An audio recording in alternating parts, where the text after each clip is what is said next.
Hey folks, this is a unplanned Let's Talk video. We were actually sitting thinking about what to record for YouTube because obviously we've finished the killer first time video, so we're thinking about other things that we could do to replace that.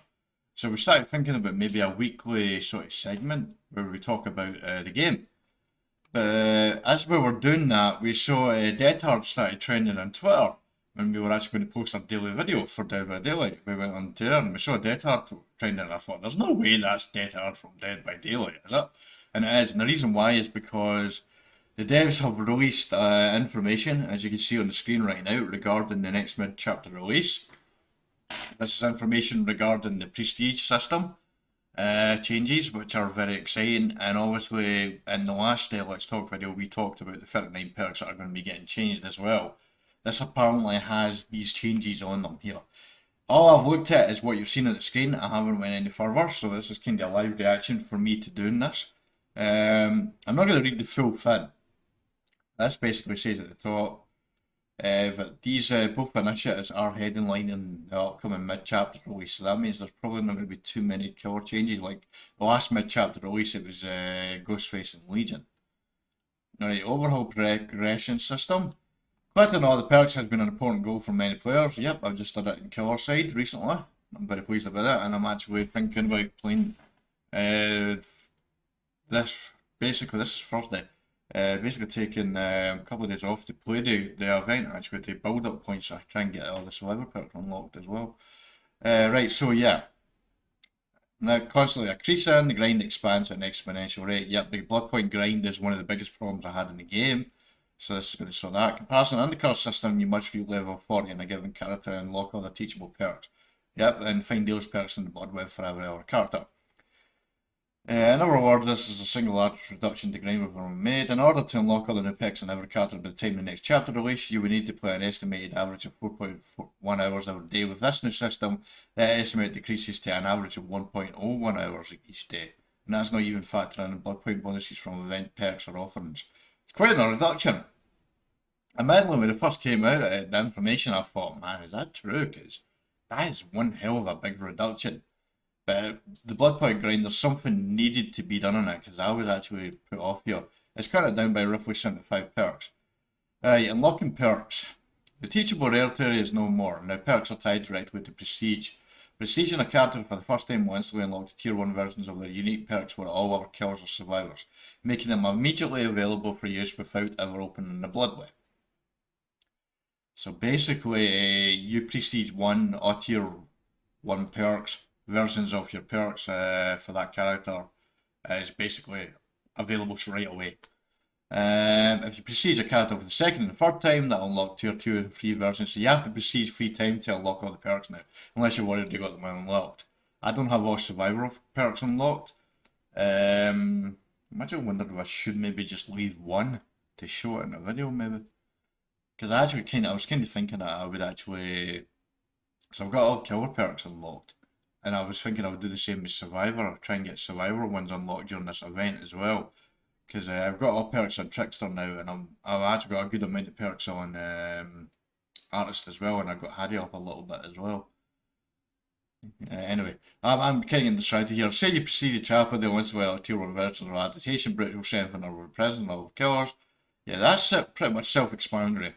Yeah, you basically, you go in the blood web, you put it up from level 1 to level 50, then you proceed and you unlock the tier 1 perks with that character on all other survivors. They're instantly available apparently.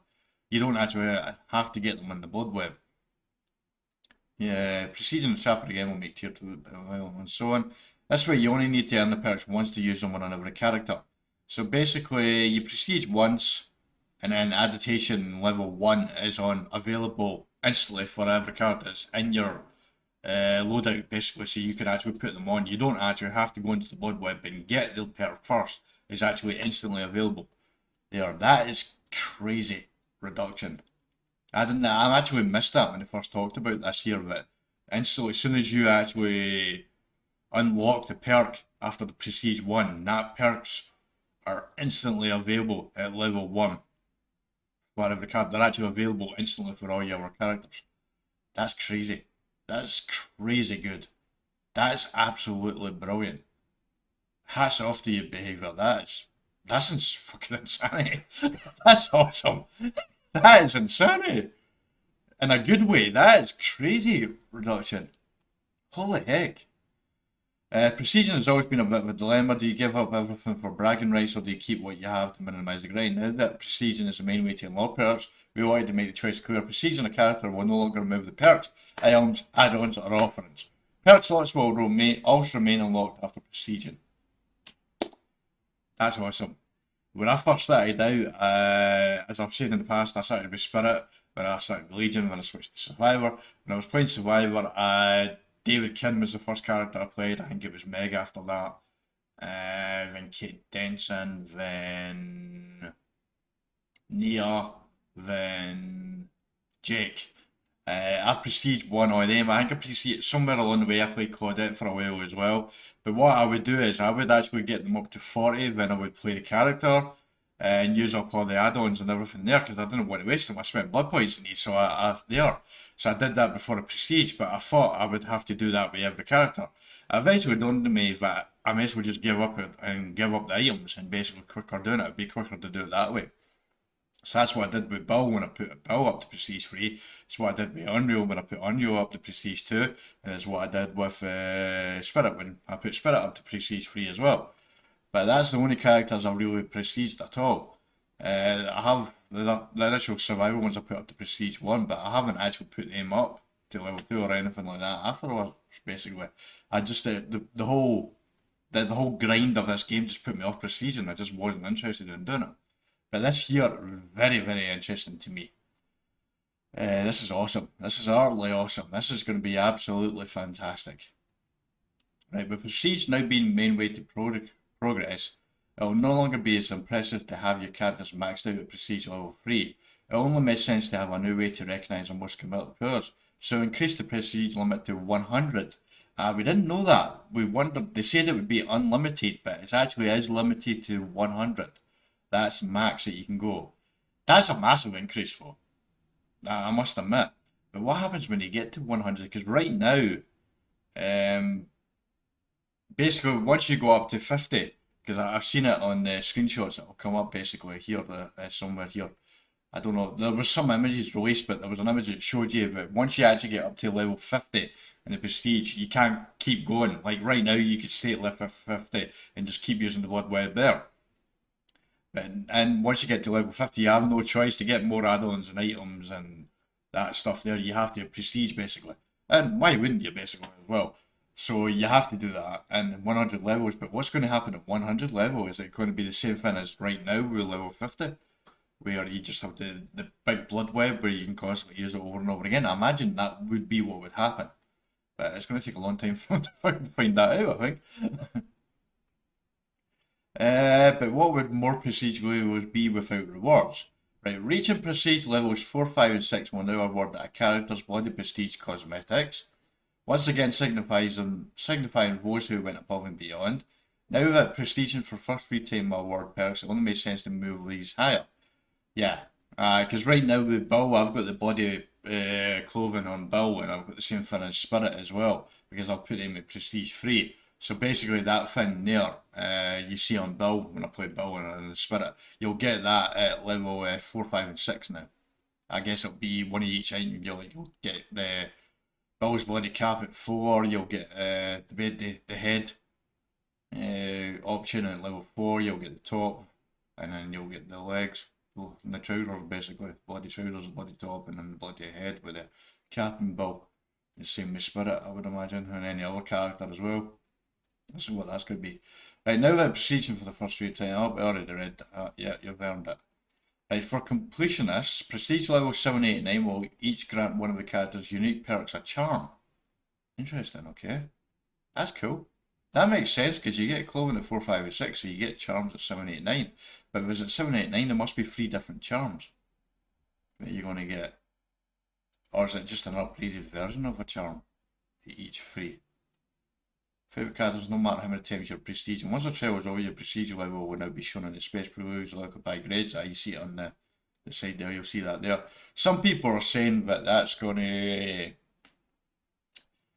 This one here where you see the prestige level there, some people are saying that's going to be the same problem with grades there, because when grades first came in, people for some reason didn't understand what grades basically didn't represent the matchmaking ranking skill level. Their grades were pretty much irrelevant to your ranking.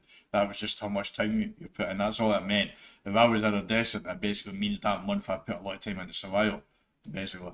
And if I was at something like silver, and I'm on the fifth of the month and I'm at silver, it's not because of lack of skill, it's because I just haven't had time to play survivor much, or I've been playing killer a lot. That was all that was, but people misunderstood it with skill level. And some people in the forum were saying this will be the same thing. And they're right, it will happen. Some people will go from me there. Because if you heard in the FAQ in the past, they talked about the reason why they don't show the MMR rating is because of elitism. People there, and that's true. People will brag about it, but they're going to brag about it anyway in the comments. If people are going to be toxic in the chat, they're going to be toxic in the chat. That's just there. They don't need grades or MMR showing or anything. They'll find something to be toxic about there. So I don't think, I think MMR should be shown, but I don't have a problem with the grades. I think that's super interesting. And also, if you put a lot of time in there, you want it to show, you want it to be seen by other people as well. Now, if you're the content creator like myself, you can show it in videos and stuff like that. But you're or if you're a streamer, you can show it on stream. But yeah, that's going to be for me. This is interesting, right? Shredding Secrets, what's going to happen with this now? Shredding Secrets right now means you could get teachable perks there, and you could unlock things for a character pretty quickly, but you had to use shards to do it. I actually did that with some perks on the killer side at one point. Unlike before, where the Shredding Secret would offer teachable perks for that, then needed to be found in Blood Webs. The Shrine will now allow you to purchase perks directly. Ah, cool. Purchasing a perk through the Shredding Secrets will make a tier 1 version of it immediately available in all killers or survivors, much like Prestige. So if you're, basically, for example, let's take Hag. Hag is not exactly the most popular killer in the game. Hag does have some good perks, but for the life of me I forget what they are right now, which is kind of interesting. Let's say Bubba. Let's go with Bubba because Bubba's not there. What are Hag's perks again? She has Hex perks. Does she have Hex Rune? Is Hex Rune a Fimi perk, a Hag perk? Let's just presume it is right now. I'm pretty sure I don't know it is, but we'll just say if it's not, it's not. Oh, there's a better example. Plague. Right, Plague has Corrupt Intervention.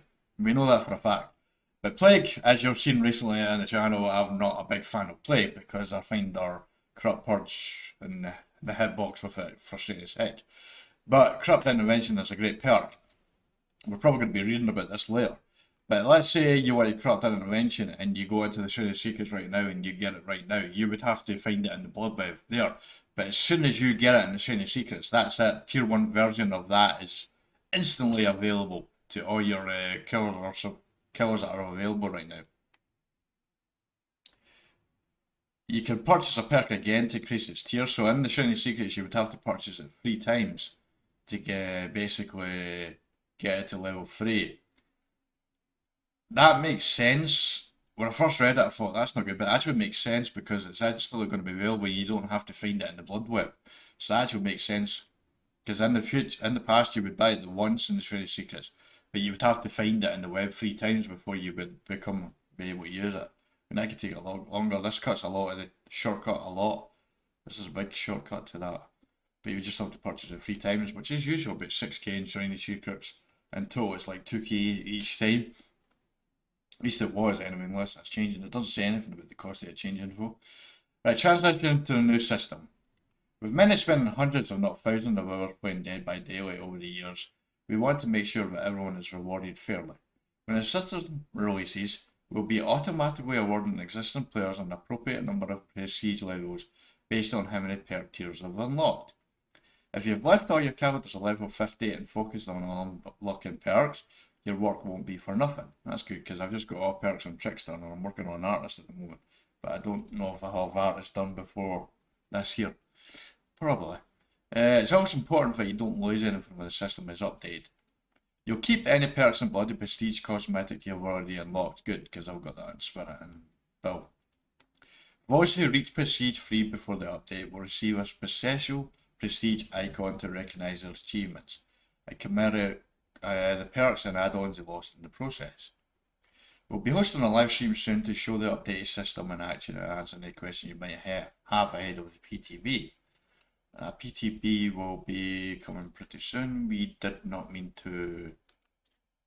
How did I get that out? I didn't mean to actually do that.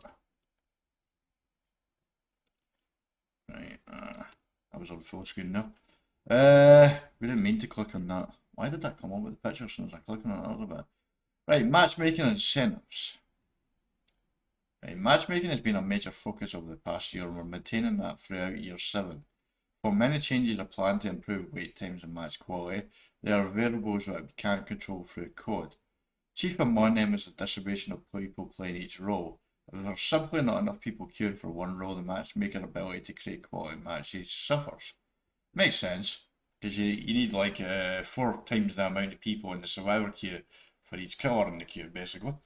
So if you have 50 people in the killer queue, then you need 250, 200, sorry, my maths went a bit wonky there, 200 in the survivor queue. Obviously there's much higher numbers than that you need.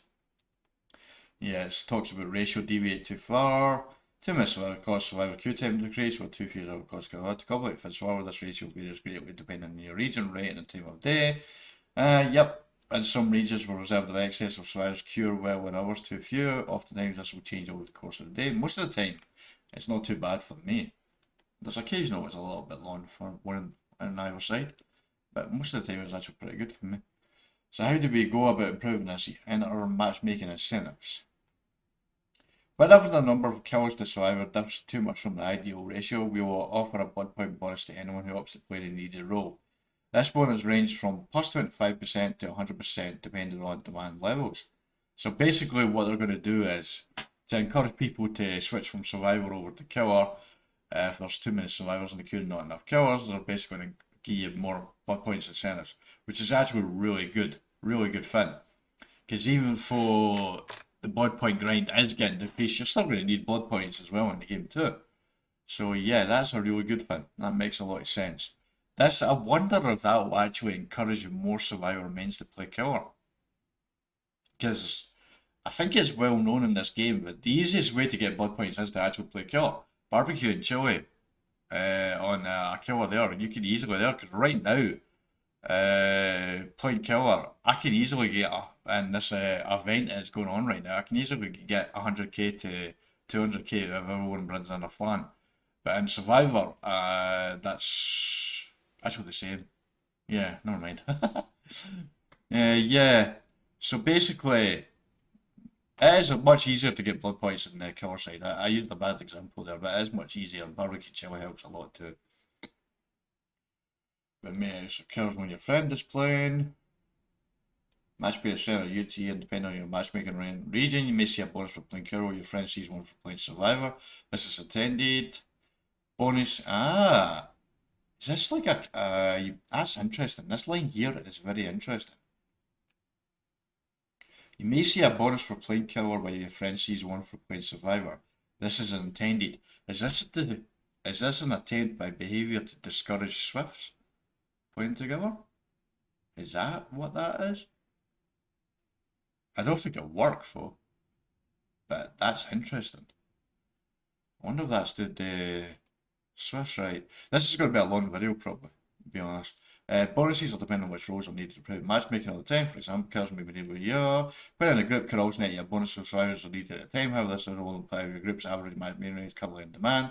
We believe these matchmaking incentives will improve both queue times and matchmaking ability to create quality matches. Heads up, matchmaking incentives will be disabled if crossplay is turned off. Right, so you need crossplay turned on, which I always have on as well. As most players play with crossplay on, the system will be highly susceptible to manipulation, and switching roles would have a negligible effect on matchmaking. If you like to take advantage of these incentives, we certainly make it turn on crossplay. Yeah. Okay, gameplay updates. Right, so far I'm loving everything. I'm loving this matchmaking thing. I absolutely love this whole new system. The thing here, I love all that. There's a lot in this, isn't there? Right. Gameplay generator speeds. Generator speeds and gameplay updates. Generator speeds. Oh, I'm super interested in that because I noticed there's a lot of Oh, I'm so excited. I'm so excited to read this. Right, some of the most, because you've talked about it, I've said it so many times, if survivors are efficient on gens 10 out of 10 times, you will lose. But I noticed there was a lot of perks on that list for gen regression. We all noticed it. And we're wondering, okay, what's going on here? We're about to find out, I think. Some of the most consistent feedback we receive centres around the perk meta. A handful of perks have a dominant usage rate, especially in higher skill matches. Naturally, the gameplay can feel stale when you see the same perks again and again. Yup.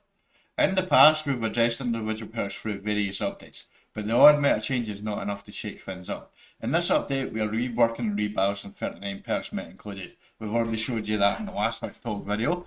We aim to reduce the reliance on the current meta while also providing many new options to experiment with. Before we can make meaningful changes to the meta, we need to look at why these perks are so heavily used in the first place. While some perks are popular because of their strength, others are popular because they reduce the likelihood of an unfun situation. Unfun situation. That is an interesting choice of words by them right there. Unfun situation. Are they talking about tunneling and camping? Are they talking about head on? Are they talking about the way that's used? They're talking about the clicky flashlights, what survivors do. Basically, oh, this could be interesting, folks. But then again, it might be a facepalm situation as well, depending on how it goes. Therefore, we've prepared a few baseline changes to address some of these core gameplay issues. When looking at the perks, I'm actually really quite nervous to read this. This is huge. I've talked about this here in the last video with 39 perks. This is massive what they're about to do here, and I'm about to read and find out what that's going to be. So here we go. When looking at the perks most used by killers, there's a very clear trend. Any perk that helps prevent generators from being powered, slow down perks for short, are favoured. Corrupt Intervention, Pop Goes the Weasel, Scurrashook, Pain Resonance, and Hex Round are a few notable examples. And each are amongst the most popular perks. Yup. Corrupting is my go-to as well. Hex I've been using a lot recently. Many players feel like the generators are powered too quickly without these perks, so we knew we needed to look at generators before making any perk changes. Slow down perks should be an option, but not the only option to stay competitive. First, we have increased the time it takes to... We have increased the time it takes to power a generator to 90 seconds, up from 80 seconds. Okay, I thought at first it was going to be a 90-second increase, but it's only a 10-second increase. So that's an extra 50 seconds. That's an extra down. If you're lucky, yeah, that could be an extra down or two. Maybe. Right, that's not bad, not bad. Right, the time it takes to complete a generator hasn't been changing in a long time, but it's clear that they're being powered quickly when we'd like. By slowing them down slightly, we hope to give killers a bigger window to interrupt survivors, particularly at the beginning of the trial. That's good in a way. It is short, but at the same time, you don't want to go too high, because as a survivor, I don't really want to be sitting on a gen a lot of time, because being on a gen, hit skill checks all the time, it gets boring. So people don't really want that. So it's good they've increased it, but they've not increased it too much. When I first saw the 90 seconds, I was like, really? But it's only up by 10 seconds. Second, kicking a generator will now instantly remove 2.5% of the maximum progress.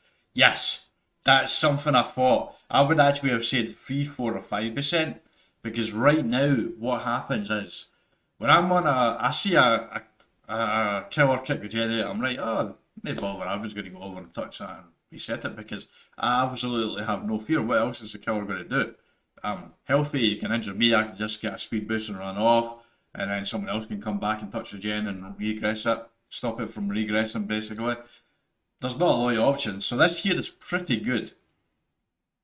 This change makes kicking generators more meaningful. I do think the 2.5 needs to be increased, but it is a starting point, so we'll see how it goes. This change makes kicking generators more meaningful, even if a survivor stops it from regressing shortly after. Additionally, survivors must now decide whether they should tap a generator to prevent regression, as this allows the killer to kick it again and knock off even more progress. That was why I always wanted it, why I wanted 3%, because it's not so much about the 3%, it's the fact that it's something. And that way the survivor does have doubt in the mind, okay, if I touch this generator, they can knock off another 2.5 now. So that'll be 5%. Then it starts to become more substantial the more it happens. So that's a really good thing. If you could set up a free gen as well, like I talked about with Nightmare in his video, the first time video, you can actually, that could be very, very helpful. The thing about this game is, one change isn't going to be enough to fix the game. But these are two good starts. With these two changes, we hope to reduce the reliance on past slow-down mechanics and promote increased interaction between killers and survivors. Okay, I got a feeling we're going to have to buff this 2.5 at some point, because I don't think that'll be enough.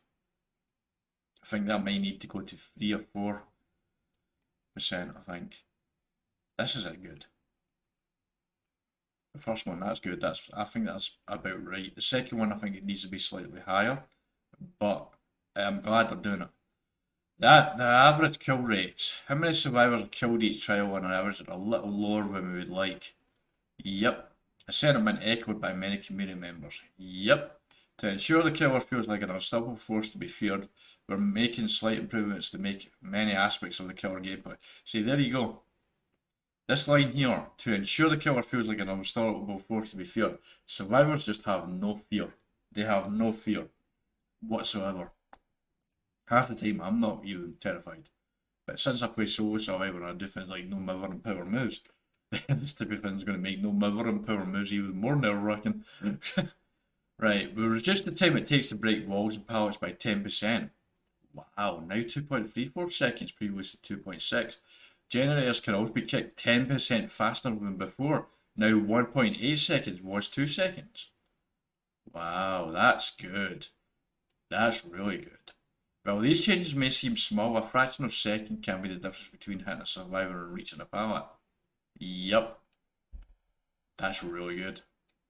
That's going to be super interesting to see how that plays out. Especially if you add in like brutal strength and things like that as well. Ooh, that's good. Next, we'll reduce the cooldown for success. Oh, you're kidding me. Next, we'll reduce the cooldown for successful basic attacks by 10%. Now 2.76, previously 3 seconds. Oh, oh, yay. This is good. I said not one thing is going to fix it, but so far I'm loving everything here. Moving forward, the numbers may need to be adjusted. That's one thing people are going to have to be aware of here. This might not be spot on when it first starts out. I've just noticed the camp tunnel on the bottom there. Oh, this might not be spot on to begin with. They're probably going to have to start a foundation, start it at some point, then adjust it as they go to here. That's the thing here. But the more important thing they're doing is the actual specific things that they're changing. Like they're changing the generators to slow them down. So that shows the recognized generators are getting done too fast. So this shows that here. They're recognized that the killers are not really feeling like an unstoppable force, and that they're it's just too easy for survivors to have no fear. This tells me that they recognise that as well, and that is huge. And then we see Campo and Tunnon. That's a thing as well. This is awesome so far behaviour. Finally, with Teeth Blood, moving forward will gain slightly less distance upon being hit, making it more difficult for them to run long distance to a safe area. Holding forward is huge. Finally, with Teeth Bloodlust to increase in power quicker than before. That's excellent. My biggest problem in the game right now is greeding pallets. I am so frustrated with survivors greeding pallets. It really shouldn't be a thing in the game. They should be utterly terrified of me. They shouldn't just be able to constantly run around their circle, although not all pallets are an exact circle, but you know what I mean. They just constantly run around a circle, hugging the edge, and it takes ages for me to catch up, and when my bloodlust does kick in, that's when they drop the pallet. So I either respect the pallet and then lose ground further, or I don't respect the pallet and get stunned and then move on to the next tile. It's so frustrating. This here should help with that, so I'm really pleased about that. Finally, we've tweaked Bloodlust to increase the power quicker before. In most cases, Bloodlust does not activate, for there are rare cases where it can be necessary. The long build up often leaves the killer in the bad spot even if they eventually get hit. We are adjusting Bloodlust tiers to activate after 15, 25 and 35 seconds of chasing rather than 15, 30 and 45 seconds. So, I think that 15 should be 10, and that 25 should be 20, and the 35 should be 30. think it should be 10, 20, 30 myself. It's still a nice reduction on the level 2 levels, but I feel like they're... But as I said, these numbers are possibly things that could be adjusted in the future. It's good that they're doing it in the first place. It will not be any more prevalent in the average shades. Being in mind the general appearance of we expect bloodlust will become even more uncommon outside of usual circumstances. As if it would not change, it will not be any more prevalent in the average trades. But the whole point of changing it is to make it more prevalent, to make it more... Yeah, I don't know about the numbers. I think the numbers are wrong in this one. I like the idea, I like the acknowledgement of it, but I don't like the numbers. This is the first one I haven't agreed with. This needs to be changed and lowered further. As I said, Greed Palace is a huge fin. If it's still at 15 seconds, Greed Palace is still going to be a fin in the game. Now when you do drop the power, you do have the quicker, and you can basically break the pallet a lot quicker now. But this here, yeah, it's a right idea, but not quite fully there. This needs to be reduced to 10, 20 and 30. I feel like. Honestly, I don't feel like tier 2, tier 3 kicks in that much. I don't really pay attention to it. Probably should pay attention to them more. I just know Bloodlust takes a while for it to kick in. Yeah, I'm not sure about the changing numbers and that. That needs to be changed more, I feel. Looks like these changes affect every kill and can have ramifications in the game. We'll be watching closely to ensure that nothing gets out of hand. So they are going to be monitoring that. I think that could probably, if I could be wrong, mind you, maybe it will be a bigger difference in the real life. Because it is 10 seconds off, 5 seconds off tier 2 and 10 seconds off tier 3. So maybe it could encourage tier 2 and tier 3 a lot, because if you're constantly getting running around the pallet, then they are risking Bloodlust 2 and 3 kicking in a lot faster. So maybe it could work, and maybe I'm wrong, but I think the numbers need to be reduced, but I could be wrong about that. Right, let's move on to this next one here. Camping and tunneling. We're just going to read it. I'm actually excited to read this. On the survivor side, there is a clear preference for perks that grant a second chance. Borrow time, decisive strike, dead hard. And perks of that nature help a survivor avoid a certain death, leading to an extreme usage rate. A benefit of these second chances perks is how that they help prevent unfun situations, namely being camped or tunneled out of the game, repeatedly being targeted after being unhooked. In order to incentivize a meaningful change to the meta, it was clear that we needed to address these controversial tactics. Second chance perks should be nice to have and not essential to ensuring enjoyable gameplay. This right here is a sign from behaviour that they don't actually agree with camping and tunneling. They're not outright saying it, they're saying controversial tactics, but they are saying second chance perks should be nice to have, not essential to ensuring enjoyable gameplay. This is them recognising what we've all known for a long time, that tunneling camping is not fun.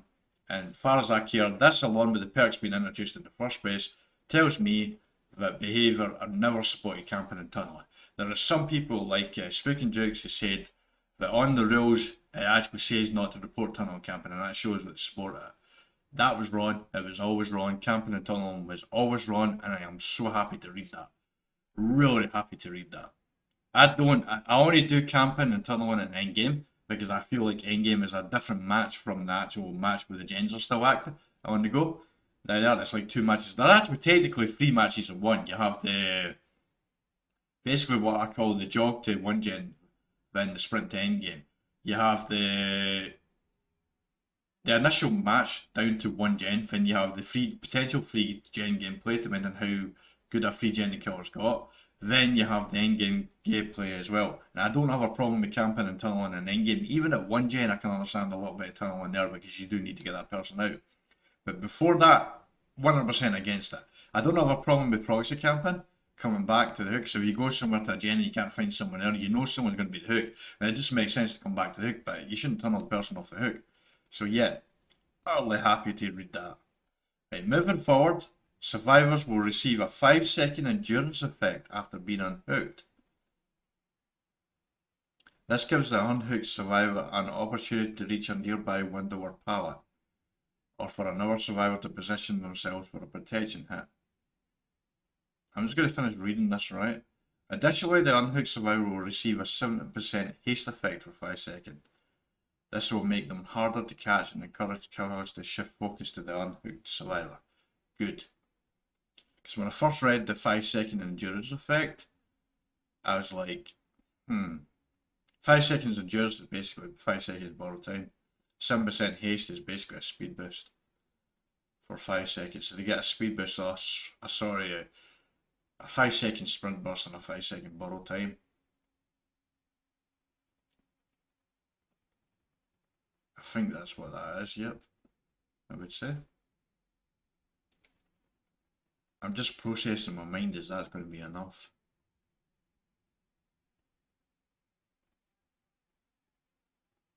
I don't know if that would be enough. Let's finish reading this, right. What happens with borrowed time? I think we're going to find that out. Both effects will be cancelled prematurely if the unhooked survivor performs what we now call a conspicuous action. These are interactions other than being chased that would improve your chances of survival. This includes repairing a generator, healing yourself, or hours, going on a light. So basically, when you do any tactics, you'll lose it. That's what happens with the Safe Strike right now. With these base changes, we hope survivors can switch up the perk loaders without fear of it camping until we'll cut the next match short. That's good. It's good that they're acknowledging that. I'm just not sure if that's going to be enough time. Because right now, borrow time is 12 seconds and killers just wait it out. So I'm not sure that's going to be enough time. But the speed boost along with that, the speed boost is kind of like the speed boost you get when they're actually hit as well. Do they still keep it even if they get hit as well? Like if the killers manage to hit them as they come off the hook before the speed boost kicks in, does that actually disable it? Or is it just a 5-second endurance effect that isn't disabled at all? It basically stays up even if they get hit twice. I'm not sure that's going to be enough, but it's good that they're doing it. Yeah, again, this may need to be increased. But as I said earlier, the fact that they're putting it in is a plus, and it could be adjusted and increased in the future. I'm sure they're just like this here, where they're watching that closely, they're going to be watching this closely as well. It's good. It's good that they're acknowledging it, and finally this puts an end to the whole, as far as I care, this should put an end to the whole camping and tunneling argument that it's an okay thing to do.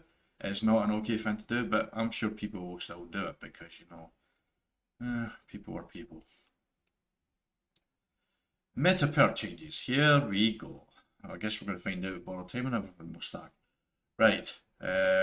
We have been talking 38 minutes about this here. So I'm going to take a quick drink of milk here.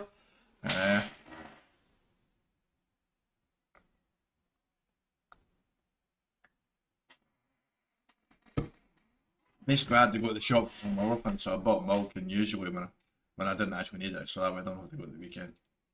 I don't know why I'm telling you that, but that's the reason why I'm drinking milk. Plus, I enjoy milk. I like milk. Deal with it. Some people I actually say to the past that I love drinking milk. I'm like, why? Why would you drink milk? Like, because it's yummy. That's why. Right, for this update, perk changes fall into one of two categories. Meta perks that are used too often, and non-perk meta perks that serve a similar purpose but aren't used as much. We understand that many of you have grown attached to your favourite perks and loadouts. Yep, I'm attached to Animal and Windows, and I'm attached to Barbecue and Chili and Corrupt. Unfortunately, shaking up the meta inevitably leads to a few changes.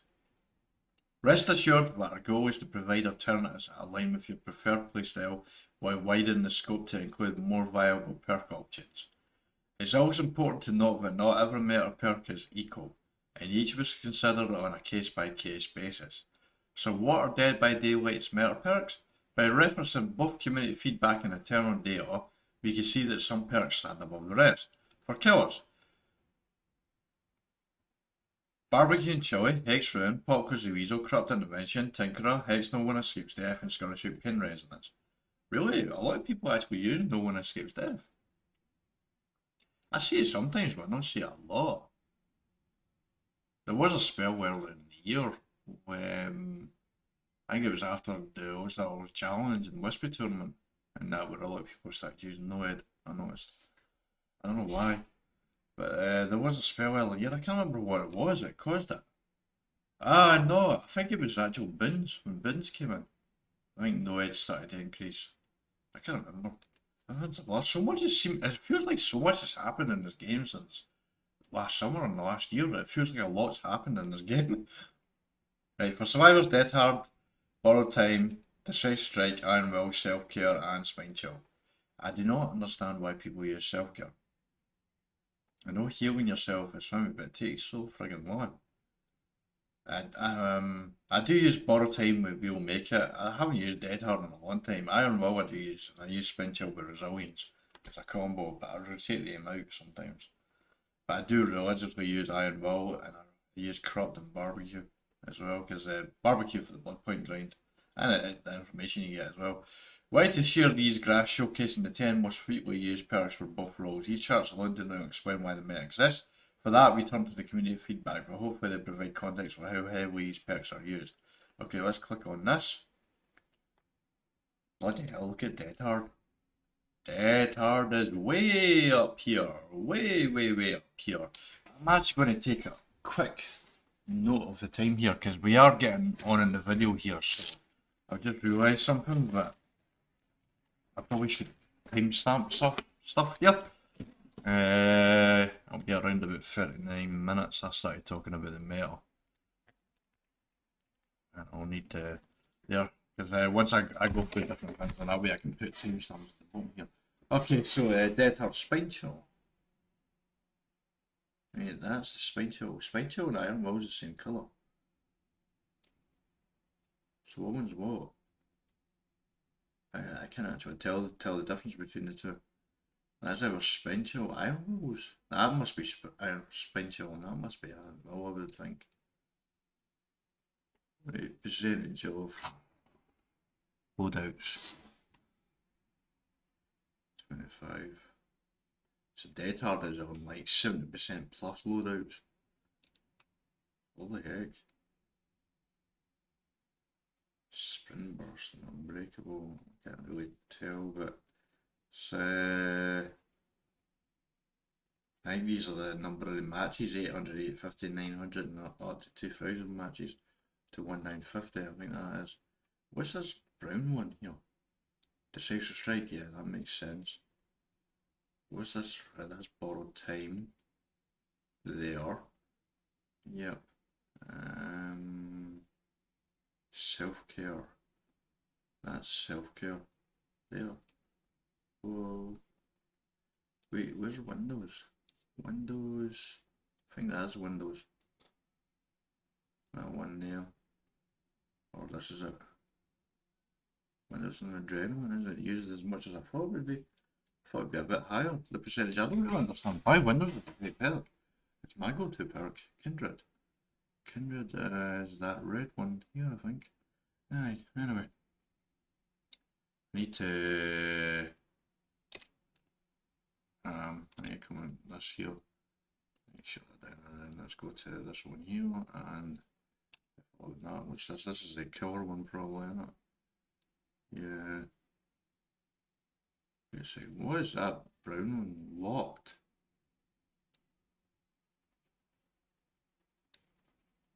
Oh, locked problem. What the hell's locked? Barbecue and chili way up at the top. I'm guessing this is the order of the Fimmy, so Iron Grafts is the lowest, Nurse's Killing, Tinker, Sloppy Joe, Scarshake, yeah. So I'm guessing that's what that is. That's the order of the most here. So Barbecue Chili's right at the top, Hex Ruin, yeah, so it goes all the way down. So Hex Noed is this one here, is it? No, that seems to be the call for Hex Noed, isn't it? Yeah. Okay, so it's not the one away at the top here. But near 50 matches are used a lot higher, which makes sense. I'm wondering if this is kind of like an MMR, like, I think it's the amount of matches, but it seems like, I don't know, it's difficult to tell. It's used a lot, you can look at it for yourself, folks. Yeah. It's not really showing anything surprising with the perks, to be honest, to me. Right, killer meta perks, so here we go. I'm going to find out what's happening to the perks. So we will take a note of this. 45 minutes. Perk changes. This is going on quite a bit here, right? Right, current effect. One hooker of survivors, see the orders. See the orders of distant survivors for a short duration. Gain a second blood point bonus for each unique survivor hooked. This perk is incredibly popular, not because it's particularly powerful, but because of the huge amount of blood points it provides. Choosing to go into a match without it massively slows your progression. We do not want blood points to be the driving factor behind purchases, so we'll be removing the blood points bonus. While we understand this change may seem shocking, please keep in mind that this update reduces the grind by about 75%. With matchmaking incentive providing an additional avenue, yeah, there's plenty of other way to get blood points. Blood points, it's still important to get, but it's not as essential as it was now, so the blood point being removed, it sucks, but it's not overly for me, as someone who religiously uses barbecue and chili, I'm fine with it. I don't have a problem. I'm okay with it. Yeah, that's kind of what I was expecting to happen with this here barbecue and chili. I was expecting the blood point event to be removed. Right, current effect generators regress automatically at an increased rate whenever a survivor is not working on them as long as the associated text element is standing. A massive part of Hex Ruin appeal is not having to stop and kick generators, as well as the ability to passively regress them from a distance. Yup. These aspects make Ruin a unique slowdown perk, so we're not looking to change that. To bring Hex Ruin in line with our perks, we are reducing the regression speed to 50, 75 and 100. No.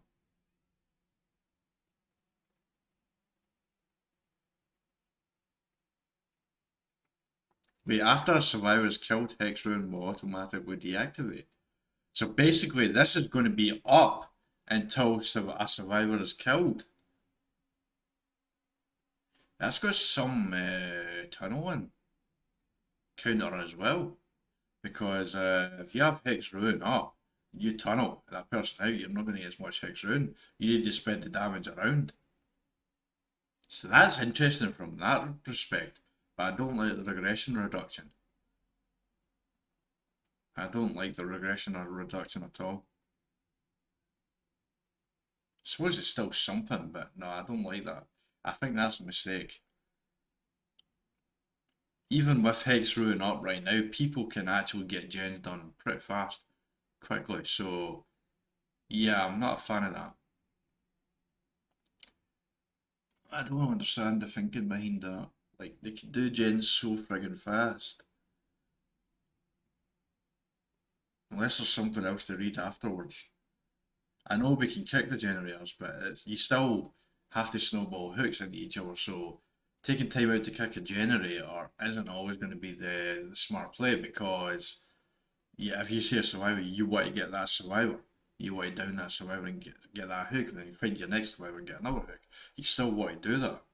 I guess we'll wait and see what happens, but at the same time, I'm not a fan of that. I don't understand the thinking of that. I think that needs to be reversed. I don't think Hex Ruin should be changed as it is. I was worried about this, but I was actually wondering if Hex Ruin was going to become base kit and it was going to be maybe there was going to be a base kit version of this where it instantly regresses and it would instantly regress and it would stack unless I missed something. Because it doesn't instantly, the gens, when a survivor comes off the generator, it doesn't instantly regress. So I thought maybe they were going to do something like this right here. If they come off the generator, it'll instantly regress at say 75. But then Rune would be lower down, so it would be lower down to 125. Basically, these would all have 75 deducted off that. I thought maybe that's what they would be doing. But no, I don't like this.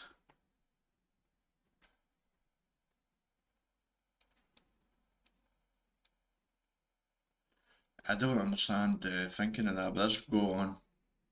Perk goes the Weasel gives killer a controlled way to remove significant progress from a generator if there's chosen. Given that kicking a generator now removes 2% of its default, we decided to tone down some numbers to compensate. This perk will now remove 20% of the generator's current progress. It was 25, so you get 20% plus there, so you're losing 2.5% on this. which is sucks. Anything you lose, and you know, anything you're losing on this here. I don't actually run pop a lot compared to other people because I did try and pop and call Brian recently, but I always find I never really get value from it because they always just run gens together and to counter the pop. Right, this one here I'm interested in for sure. Corrupt. This perk makes the beginning of a match more manageable, forcing survivors to extend deeper into the map before repairing a generator. We are looking to change this aspect. Moving forward, this perk will deactivate once a survivor enters a dying state. We believe this change will keep current effective in helping the killer build.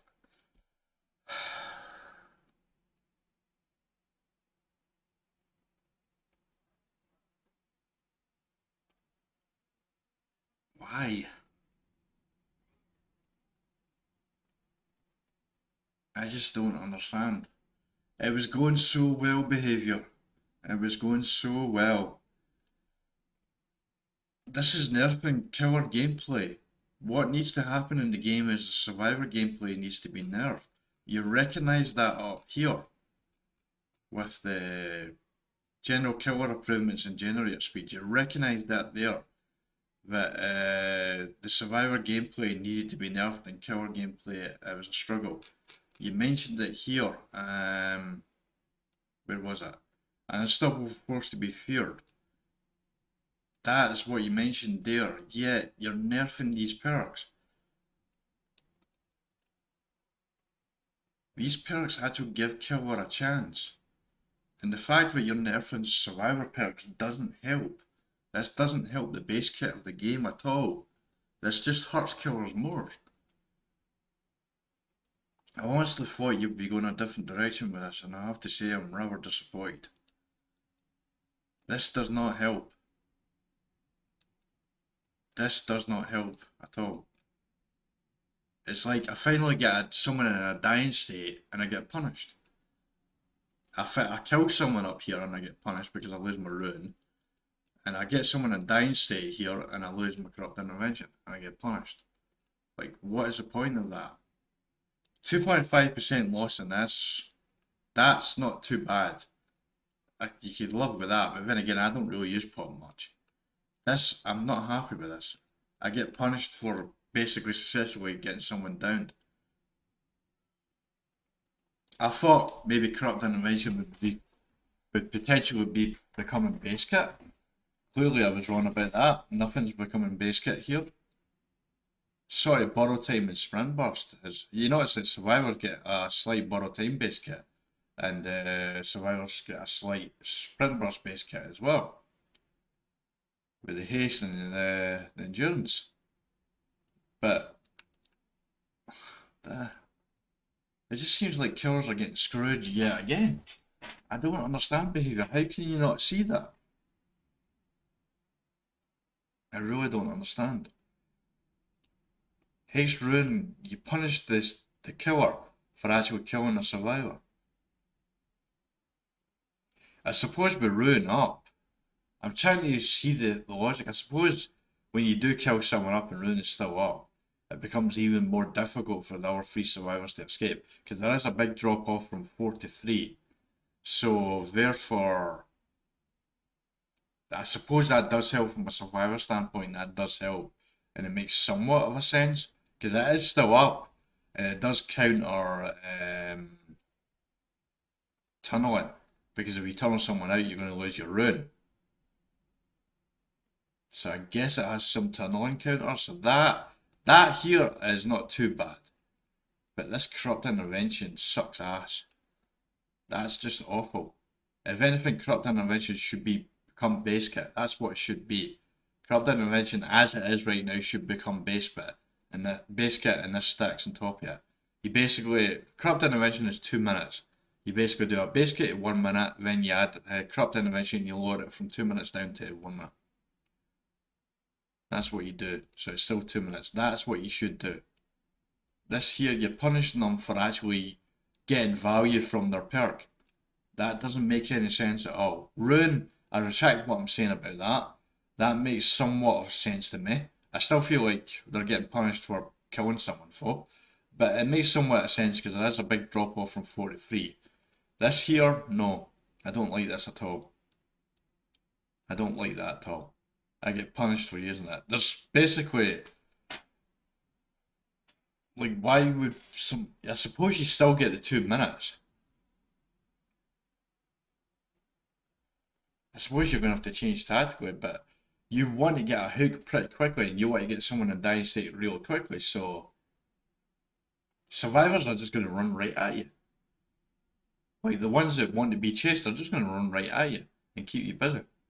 And if they film it, they say, okay, I'll just run right at the killer, and if he gets me in a dying state hook, I'll just knock Corrupt off. That's really, really bad change. That is a really bad change. No to that one. Right, current effect where a generator reaches 70% progress will receive a loud noise notification and become undetectable for a short duration. Thinker is a popular choice for the information it provides, being able to prevent a generator from being powered as a game changer, particularly on killers with high mobility. True. It can, however, become a little oppressive when paired with certain regression perks, therefore Tinker can now only activate once per generator. But with the base charges increased to 90, killers will have extra time to approach.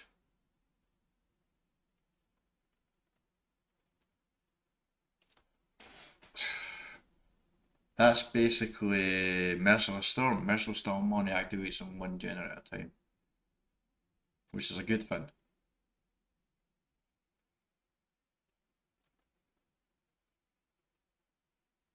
Once the base charges increased to... I don't actually use Tinkerer a lot. Base charges increased to 90.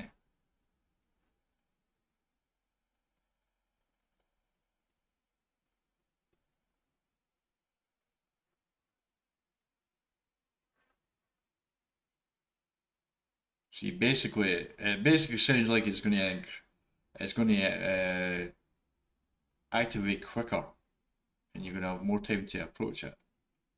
But it's only once per generator. No, I prefer that as is.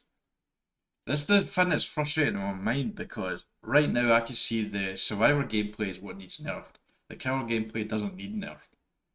This is what I said about Boons came in. Boons were a game changer for survivors when they didn't need a game changer. What needs to be changed is the killer gameplay. It needs to stay the same. The survivor gameplay needs to be nerfed. I can understand the rune change a little bit to a point. Even Pop's not too bad. But Corrupt and Tinkerer, no. This is not going as the way I wanted it to go. I was hoping it would go. I was hoping Corrupt would become base kit. This perk, right, no ed. Basically, when the exegates are powered, all survivors become exposed as long as the associated hex don't withstand it. This perk makes for a very effective comeback tool, though it falls out of favour in high skill games. We like the way no ed encourages survivors to preemptively cleanse totems, so we are not looking to weaken its direct strength. Instead, survivors will now see the hex totem aura within 4 meters upon activation. This range increases 24 meters over the course of 30 seconds. We believe this change will keep no ed a strong choice for endgame builds while encouraging survivors to find totem and attempt that last second save. That's actually not that bad. It basically means they can find it a lot quicker. But at the same time, it does give them a chance. I always feel like there should be a counter. But while no ed is up, there's no counter for survivors. So I understand that even though some people will be frustrated with that, I'm sure, I don't have a problem with that. It basically lets them know where the totem is. But at the same time, there is potentiality. You could get a hook and get a hook near the no ed. I had one time, basically, people just bailed out and the person on the hook wasn't happy about it, and I said, well, no ed was up and no ed was at near the shack as well, where I had the person hooked as well. I had them hooked in the basement. It was a basement hook and no ed was near the shack. So the people were right to leave, but someone said they were actually a bit angry about it. I can't remember if it was the person on hook or it was another survivor, basically, but they were right, and I said, well, yeah, they're right. The totem was at a shack as well. So you can get situations like that with no ed, where it can still benefit, and you can protect no ed and the hook at the same time.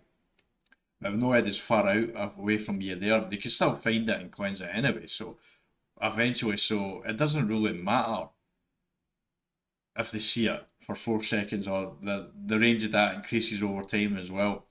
And basically find it, because they're going to find it eventually anyway, if it's not near you to defend.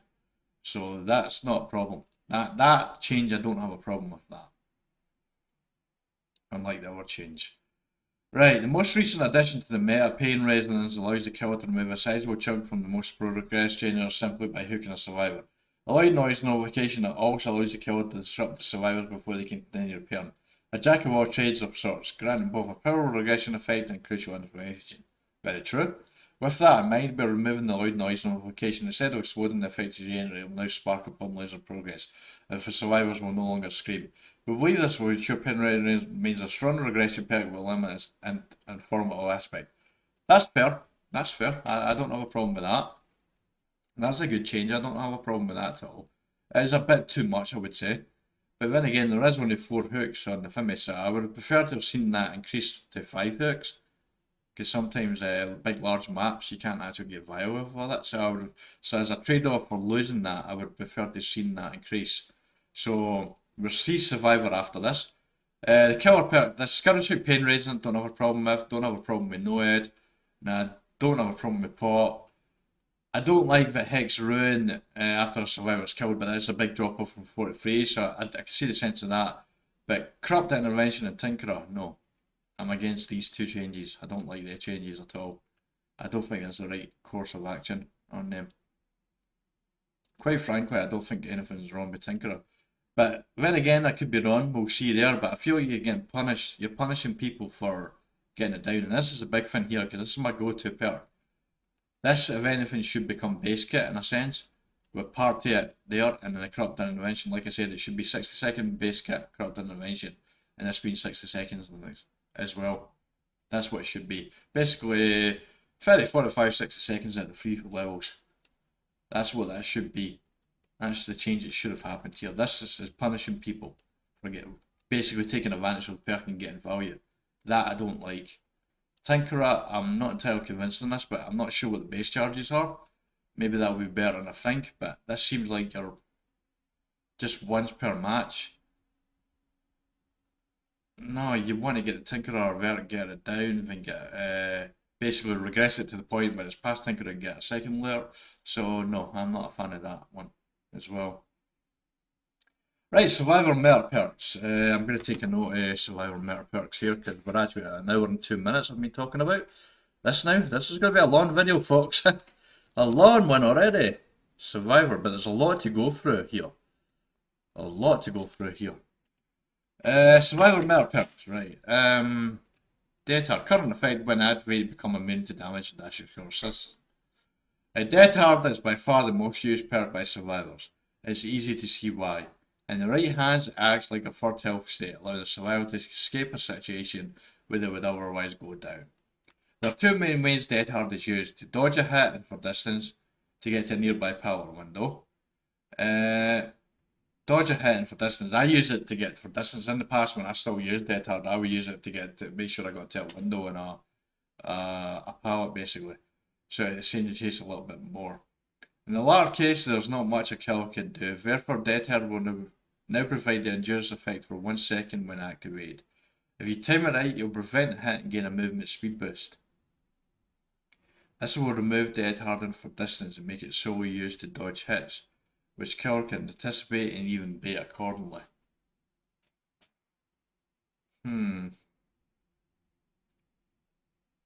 I feel like the dodging hit is the thing that people have more of an issue with. I don't really have an issue with Death Hard in its current form. To me, I hit mouse 1 to attack, they hit EK to dodge. I don't really have a problem with that. I'm not sure about that, to be honest. I don't think that's actually going to do anything.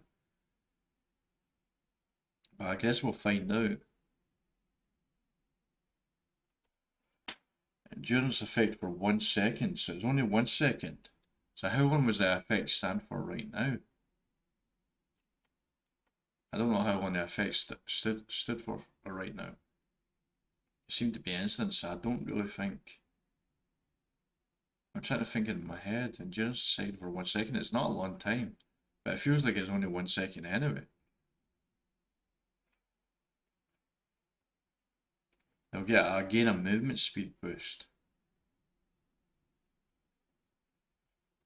if they're gaining a movement speed boost, that they're still getting the distance there as well. They're still dead hardened for distance because they get a movement speed boost that's going to create more distance between them and the killer. So I don't think that's going to work.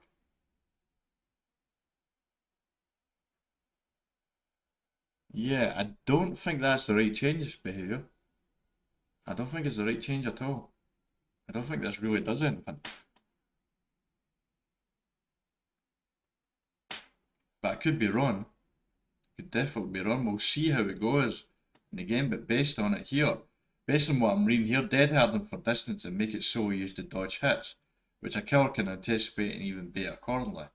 You can do that, you can bait it out. Just also if they do avoid a hit, you can chase them down and pretty quickly anyway.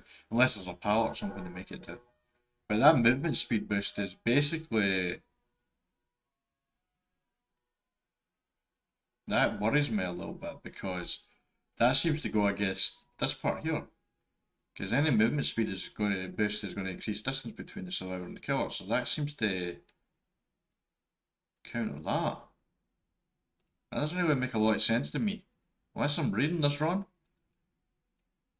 But I don't use Dead Hard myself, so but I've seen it going up against when I go up against it playing killer. I see it a lot, obviously, but I don't think that's going to really do what it thinks. I'm not sure about Dead Hard. I don't think that's really going to change much. We'll see. One of the Decisive Strike main appeals is its efficiency at preventing tunneling. In light of the upcoming base game changes, we expect the Decisive Strike to drop in usage slightly. For the most part, we find the perk to be healthy for the game and easily avoidable for killers who choose not to tunnel in a hook survivor. True, I don't get Decisive Strike a lot unless people run right at me. In a recent game, I had people doing that and I got Decisive Strike twice, but that's because they run right at me and I downed them. Basically, and they were just constantly harassing me. They were one of the bully squads, basically. For the most part, we find the perk to be healthy. Yep, that said, at the end of the match, there's often nothing the killer can do to prevent a survivor with Decisive Strike from escaping. Moving forward, Decisive Strike will now deactivate once the exit gates are powered. In addition, the stun duration has been reduced from 5 seconds to 3 seconds. That's good. We'll also be simplifying the description of the perk. Decisive Strike will now be cancelled by conspicuous actions. Yep, that's the stuff we talked about. They're basically doing any other task.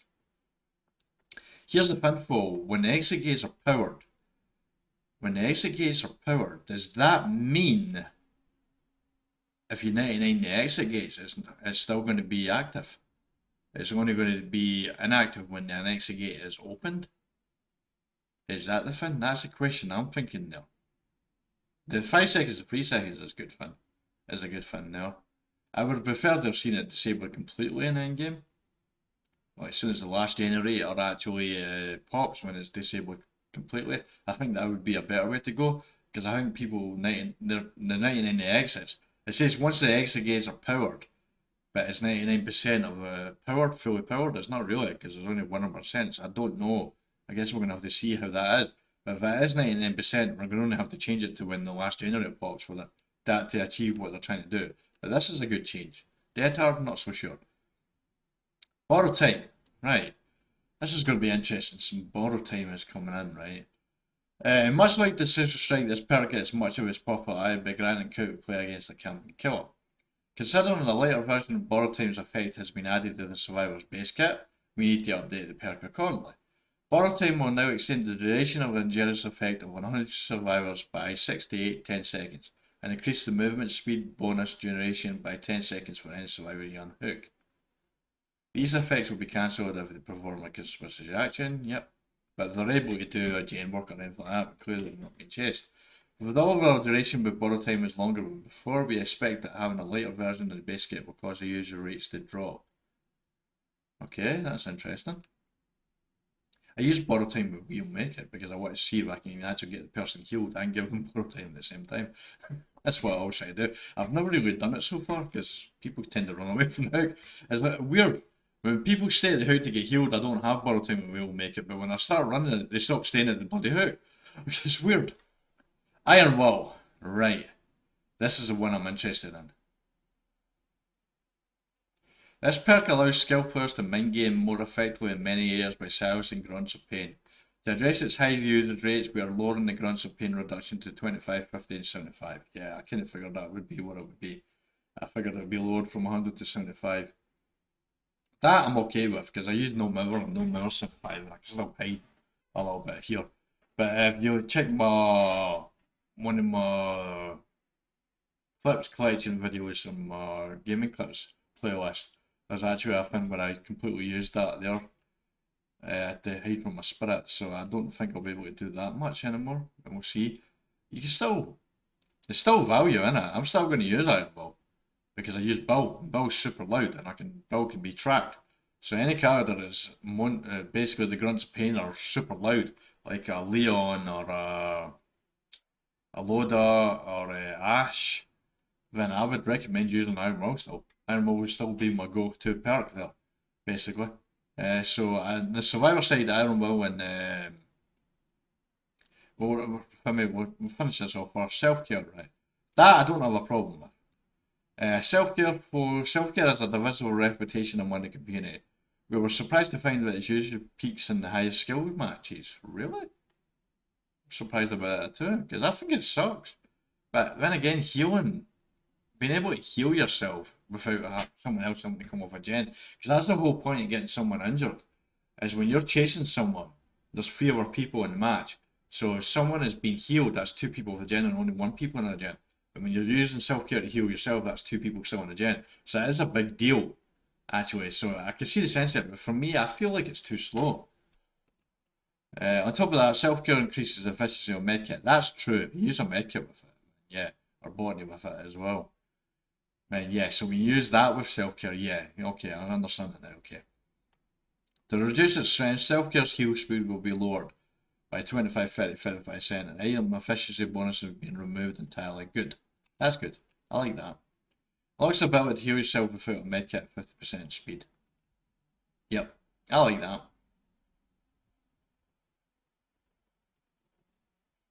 Yep, that's good. That's a good change. I like that. Spine chilling. I'm interested in this. This perk excels at alerting survivors when a killer is approaching it, and in high skill lobbies the vault speed increases become primary draw. There are a few aspects of this perk we would like to clean up. Spine chill will now only activate if the killer has a clear line of sight to the survivor. This will remove the awkward counterplay where the killer must look away to ensure a stealthy approach. Next we'll be adding a short 0.5 second lingering effect to Spine Chill. This will prevent the perk icon from flickering when the killer looks and makes the action speed boost more consistent. Finally, we'll be removing the vault speed bonus entirely as it does not suit perk's nature. That's fair. Spine Chill along with Resilience was huge. This is the reason why I actually did Spine Chill and Resilience in the Survivor combo perk, because I had a feeling the stuff, the vault and this speed bonus would be removed completely. So that's a good thing. I just don't quite understand what it's talking about here. We're looking at it, yeah. Here. Clear line of sight. That would be good for Ghostface. Ghostface and Myers. I'm still alert you with Ghostface Myers staring you down, so that's going to be good.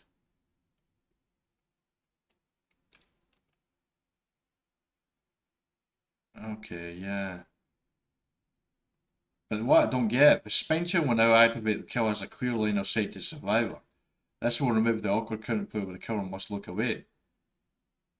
But the killer's still going to have to look away because Spine Chill is going to be active when the killer has a clear line of sight and therefore looking at the person. So that doesn't really make much sense. Okay, that's it here. Oh, killer perk burst, okay. Next we'll be adding a short, right, okay, yeah, okay. So based on the survivor ones, I don't think Dead Hard is going to really do what is changed. I mean, but maybe I'm wrong, I don't use Dead Hard, so there, I tend to use Irewall on Windows and take other two perks out, and I don't really use Dead Hard. It just makes it too easy, really. But I generally agree mostly with the survivor picks, but I didn't agree with a lot of the killer picks, as I said earlier. Right, let's move on to the killer perk buffs. Killer perk buffs. Christ, 1 hour 14 minutes I've been talking for now. This is at 1 hour. 1 hour. 15 minutes, roughly. It's actually 14 minutes and 50 seconds, but never mind. Right, overcharge. Along with its current effects, overcharge will cause a kick generator's regression speed to grow from 100% to 400% over the course of 30 seconds. Survivors will want to stop the generator from regressing as soon as possible.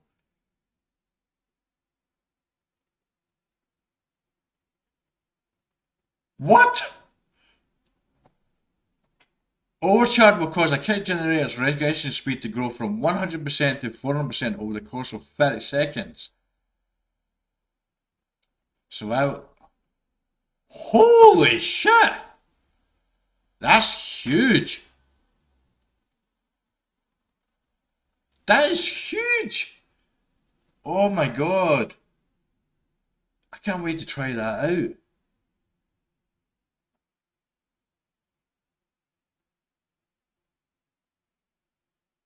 Wow, that is huge! Eruption released with fairly safe numbers, but upon reflection we are comfortable with increasing them. We have upped the generator regression penalty to 10% and the duration of the incapacitated effect to 15 to 25 seconds. Eruption is actually a very good perk actually. I see a lot of people using that. It's not bad. That's a good change as well.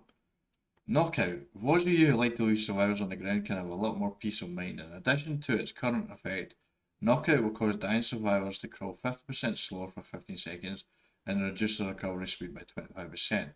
That could be huge in killers like twins. But I still don't think I would use it anywhere else. I don't think anyway. I don't see me using that at all still. To make healing in the killer's target radius even more appealing, Colophobia will now increase the speed of skill checks by 50% on top of its current effect. That could be good. That definitely could be good. But to be honest, healing skill checks are pretty easy to hit, I feel like. So I still don't see me using that either. Dark Devotion. This perk is great for confusion and sneaking up on survivors, but the basic attack requirement makes it appealing for certain killers. Dark Devotion will now activate whenever the obsession loses a health state. So no matter how the obsession loses a health state, this is going to activate now. The Dark Devotion basically transfers your terror radius to the obsession once you actually injure them. So it basically means no matter how you injure them now, this is going to activate. That's a good change. I might play around with it for a meme build maybe. I think Dark Devotion, I was watching a video with Tofu earlier he had the class add-ons on Doctor and he had Monitor Abuse and I'm actually thinking to myself, Monitor Abuse along with Dark Devotion and that class builds could be quite interesting in Doctor to play around with. So that has potentially been used, I feel like. In some meme builds, I feel like. But I still don't see me using either of these two perks. Although Knockouts might have some value in a slugging build, I suppose. Right, Jolt allows the killer to regress generator simply by downing a survivor. To make it more consistent and punish kill survivor players, we have removed the cooldown. So there is no cooldown at all. Oh, that's interesting. Basically, this regresses a generator within a range. I think it's 52 meters or close to or something. I can't remember exactly what it is right off the top of my head. I don't have the best memory. But this does instantly regress a generator nearby or within a range or something like that. The highest progressing one or something. This is good. This is great. If you have kind of bully squads that are trying to do flashlight saves and basically do the cycle strike plays and all that stuff, this is going to help a lot with that. That could be interesting. So you like aura reading, huh? On top of the existing effect, Lethal Pursuer will now extend the duration of aura reading effects by 2 seconds. Yes! I love Lethal Pursuer. I've actually been using it on Trickster because I just want to get in the chases quickly. So I'm liking this. I'm liking that at all. I was actually thinking, I was using Lethal Pursuer with Hex Ruin, Hex Pentimento, and Hex Playfin. Because I need to get in the chase so I can get placement tokens up to protect my rune. So I was using that, so I like that. I like that change. That's my favourite buff at the moment. Scourge Gift of Pain. This perk will ship with safer than others, so we'll be increasing action speed penalty to there. That's good. Yeah, Phanophobia. Another quick one. We are increasing action speed penalty to 4.5 per survivor for the maximum. Yep, excellent. Phanophobia is actually interesting because I was actually thinking earlier when I talked about Lethal Pursuit, I was using like Hex Ruin with Hex Pentamento. So if I could get a Pentamento total map that had 30% regression and they had the ruin penalty down as well, but Phanophobia slowly 30% regression on basically repairing the generator, and I felt I was wondering if Phanophobia would stack with that as well. So I was actually thinking about checking that out at some point. But with this change here, that's definitely an option because this is really annoying. Because as I said earlier in the video, basically sometimes just being on a generator hitting skill checks over and over again. When you're playing solo survivor, that happens a lot. Sometimes when you got like a Swifts playing with you, basically they're being well, they're playing in a certain style where you're doing gens sometimes, so it can get boring. So the Phanophobia is a real pain in the arse. Right, Scourge Monster Shrine. Long have we waited. Monster Shrine has received a rework. This perk will now convert all basement hooks to Scourge hooks. Additionally, Scourge hooks will now grant 10, 15, 20% faster in progression. Scourge hook, oh, but only the killers now with, oh, that's interesting. That's a good combo perk to use with Scourge hook Pain Resonance. Oh, that's interesting. I was talking about more hooks for Scourge hooks. This is good. But of course you need to get it down near the basement, but there needs to be a 50-50 chance in that. That's an interesting change to that. I can see that being a nice combo perk with the Scourge hooks. Want to try out at some point. Survivor perk buffs. Camp Spirit. In addition to Camp Spirit's current effect, you can now open chests and cleanse and blessed homes silently. Oh, that's good. Albeit at a reduced speed. That's fine. Camp Spirit pretty good. Saboteur's getting a buff. No, Saboteur needs to be removed from the game. Not a buff. After months of studying, Saboteurs can now identify. Oh, for fuck's sake. There's only 4 Scottish outtakes. No. No to this. No. Hell no to that. Hell no to that. Hell no to that. That needs to be removed from the game and changed to a perk like what do you call it? I'm gonna take a note of this. 1 hour 22 minutes and 40 seconds. And I'm calling it Saboteur Rant. Right, so Saboteur. This perk is ridiculous. This change is utterly ridiculous. Because Saboteur should be removed from the game. A killer has 4 people they're up against. The killer has to get a hook. The fact that they can body block and use flashlights to block the hook and increase the distance between the hooks with oak offerings and sabotage a hook as well. It's just utterly ridiculous. Now you're going to allow the saboteurs to identify Scottish hooks. No, that is bullshit. Sorry, but it's utter bullshit. That is ridiculous change. This is the worst buff in the whole game. This is one of the worst changes in the whole thing. And I'm not a fan of Corrupt Intervention change. I feel like this is worse than Corrupt Intervention change. Here, it's so annoying. Saboteuring a hook on its own is not bad. But when you combine that with body blocking, you combine that with oak offerings that increase the distance between hooks, and you combine that with survivors who are trying to do blind saves, it becomes a huge problem. Especially on Scottish hooks, because there's only 4 on the map. If you're on a map like Red Forest or the Boneyard, Forsaken Boneyard, there's every chance that you can get bad RNG with the hook placements on this Fimmy. Now yes, this here with the Scottish hooks here up at the top here with the Monster Shrine, but that commits a perk slot to that. So you have to commit a perk slot to that. So if you're not running that, you still only have the 4 hooks. And this is a huge problem. Now I'm all for being some sort of counter to stuff here and that.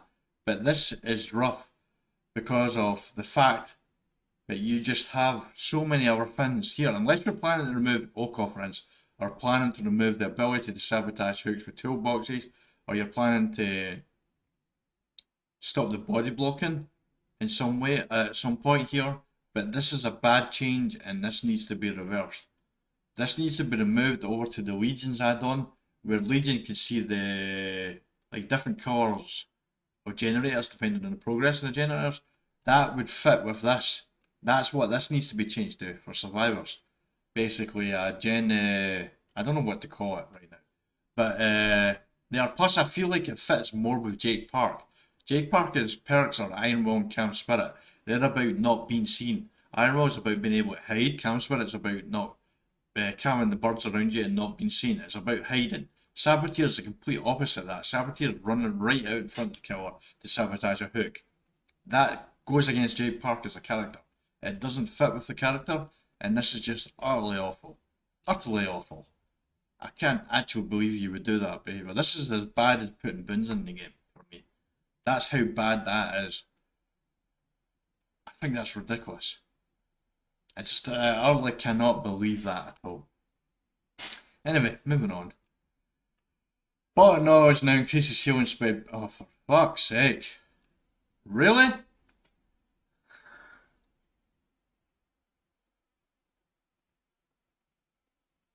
I suppose you have sharp hope to counter boons. They can already heal fast, survivors. Now they can heal even faster. Nope. That's a nope. Body knowledge was fine as is. It didn't need to be changed at all. It was fine as is. Off the record, okay. Upon being unhooked, gain the endurance status effect for 60, 70, 80 seconds.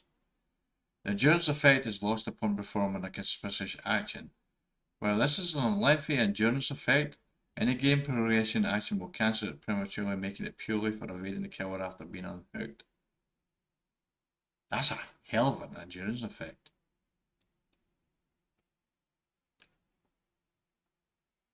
That is interesting. That makes me want to try that out. This is very interesting. I do think the times are a little bit big for. I feel like 40, 50, 60 seconds would probably be better. This counters tunneling. This counters tunneling more than borrow time does, I think. I am right in thinking what endurance is, right? Endurance is basically. I'm kind of lost here on a second here. Give me a second, folks. I think I went up too far now. Right, where's the tunnel and camping? There.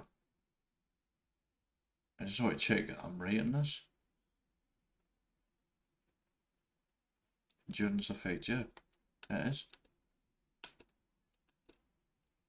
That's crazy. That is crazy. As soon as you look, holy shit. Off the record is going to become the new metal. I think that's going to become the new metal. I think in actually trying to prevent the meta, they've actually, with borrowed time, they've actually created a new meta with off the record, I think. That's crazy high.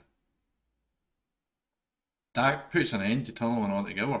If you use it off the record, there's no way you're going to be able to tunnel. If you use it off the record, that basically right now, I said I paired borrow time will make it. If you pair borrow time and off the record together along with the base kit, you are not going to be getting tunneled at all unless you actually do something. Like heal someone or touch a gen or anything like that. There. You can basically loop a killer who's trying to tunnel you and just keep looping around, having the full safety of there, I think anyway. Unless I'm missing something, which is potentially right, because I don't remember every single thing in the game. I don't have the best memory. But I just checked, and Juris was mentioning that up there at the top with the borrow time and that. So I'm pretty sure that's right. That's huge. That is huge. That's actually too big. I think that'll be getting lowered at some point. Like the Fimi when Boon Circle healing was introduced, that was nerfed out. So I think this will get nerfed at some point. I think that's too big a time, I think. But it's a really good thing. But this obviously creates a new meta as well. Right, Lucky Break. This perk is great for escaping a chase, but the effect quickly runs out. We're giving survivors a way to recharge Lucky Break. Each second spent healing another survivor increases Lucky Break duration by 1 second. The total time cannot exceed this certain duration. Okay, so... I don't really see that working because if you escape the chase, then you don't really need to look at. Oh, wait.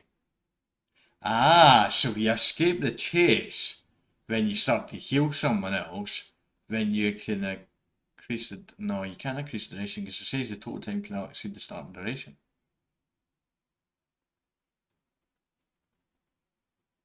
But say if you use 20 seconds in that chase and lose the killer, then you can gain that a few of those seconds back by healing someone.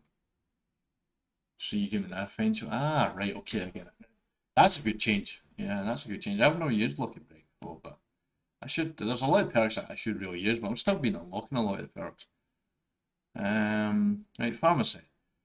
Pharmacy used to guarantee an emergency medkit the first time you search a chest, which you would either hope nobody takes before you need it, or hide it in a far corner like a medkit goblin. Now pharmacy will activate whenever you're injured, guaranteeing an emergency medkit when you search a chest.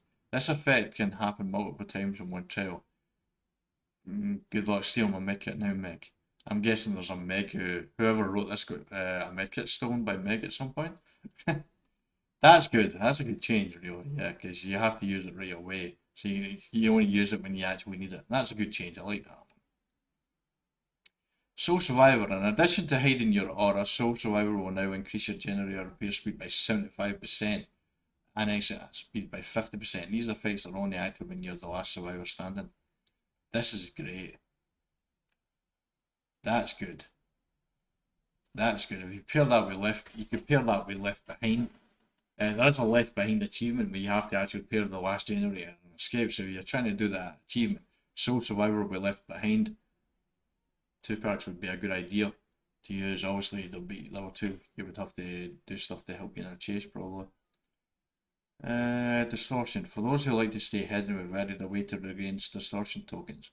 Gain 1 token for every 30 seconds spent without killer's terror radiance. That's the Jeff perk. I don't really remember this perk. I've never ever used it. But you're gaining a token for every 30 seconds spent within the killer's terror radiance. So if that's going to make it easier to use, then that's a good thing.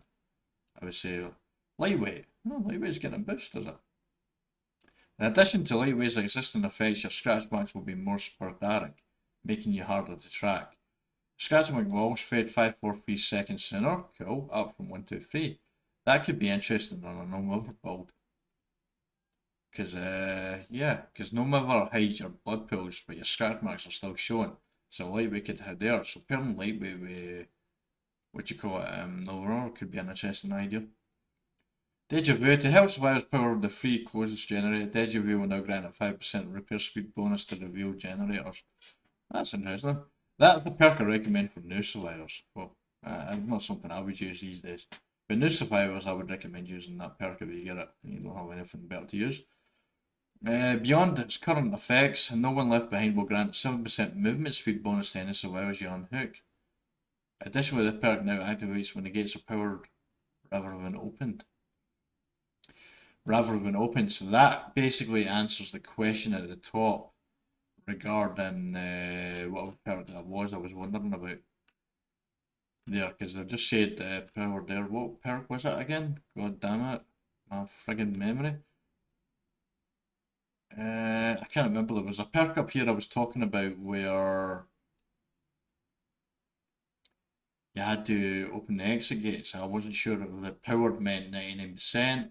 Whatever perk that was, that's basically just been answered here. God, I wish my memory was better. Beyond its current effects, no one there. Aye, so that basically suggests there, because they're saying powered rather than opened. and here. So that means power basically means 99%. So whatever perk that was beforehand, I was wondering if it would be a problem. That's not going to be a problem apparently now. Dark Sense, we've changed the way Dark Sense works. When a generator's power, Dark Sense activates. The next time the killer comes within 24 meters of you, the aura is revealed for 5, 7, 10 seconds. Dark Sense then deactivates. Right, whenever a generator's power, Dark Sense activates. The next time the killer comes, change the way Dark Sense works.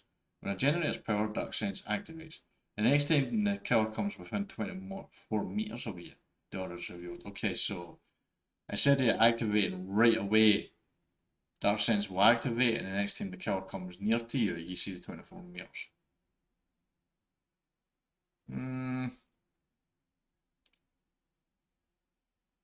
I don't really care about that, to be honest. I think it was fine as is. I don't really feel like that. That doesn't seem like a worthwhile change, to be honest. I think it was fine as is. But at the same time, I don't really care if it stays as is or it changes to this, so I don't really care either way, but that change, I don't really, that doesn't really improve or weaken, it's not really a buff or a nerf, really, either, it's just different. Tenacity, I'm interested in this because I do it right. In addition to the current effects, Tenacity now reduces your grunts of pain by 70% when it's in the dying state. Combined with increased crawling speed, this perk will now be much more effective. 75% is essentially...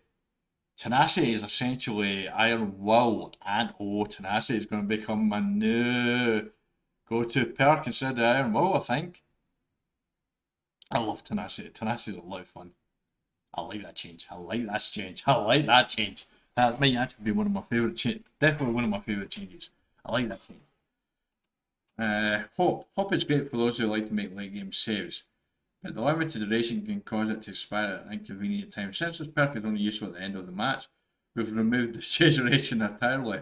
So basically, Hope is active the whole time in end game. Is that what that means?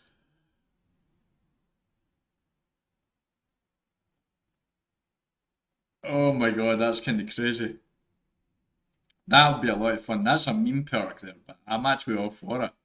Because I kind of feel like Adrenaline and Deliverance are meme perks as well. It's like I'm part of a meme build. I feel like Hope is like a third fin on that now. That could be a lot of fun to play around with in my combo series, that actually. Right, Overzealous in its current state, coins on the totem grants you a repair speed bonus of 6, 7, 8%. Now that bonus doubles if you coins a hex totem. Ah, Overzealous was a new perk, it just came in. Okay. Much like barbecue and chili, this perk features a massive blood point bonus. Aye, we do know what blood points they're taking. Yeah, they're just removing the blood points from We're Going to Live Forever.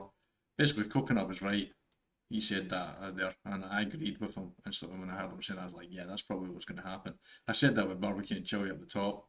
Yep, We're Going to Live Forever. This is a perk I haven't used. I think I used it early on because I first kill with Survivor I played was David Kin, so I used it sometimes then, but I just can't remember too much about it. It was like so long ago. Additionally, actions that previously granted a token will now activate the perk's second effect. Well active, healing a survivor from dying state grants them the endurance effects. Yeah. So all around, you're getting basically a trade-off. There was two purposes to it. There was the blood points and there was the token side. And the token side has been increased and the blood points have been removed. Yeah, so blood points are being removed.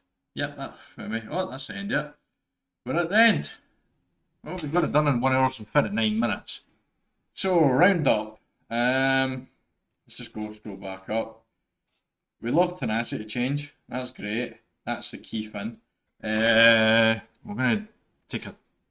Let me write 1 hour 40 minutes it's about.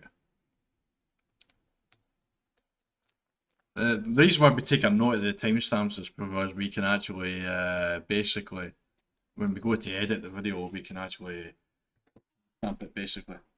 We might do some there, plus the timestamp in our you'll see in the description as well. So you don't have to watch it all in one part. You can basically watch one part of the second part and come back later and watch the rest of it. That's the reason why we're doing this, because this is quite a long video. It's basically an hour and 40 minutes we're coming up to here, and that's kind of crazy. It's kind of crazy. So basically, conclusion.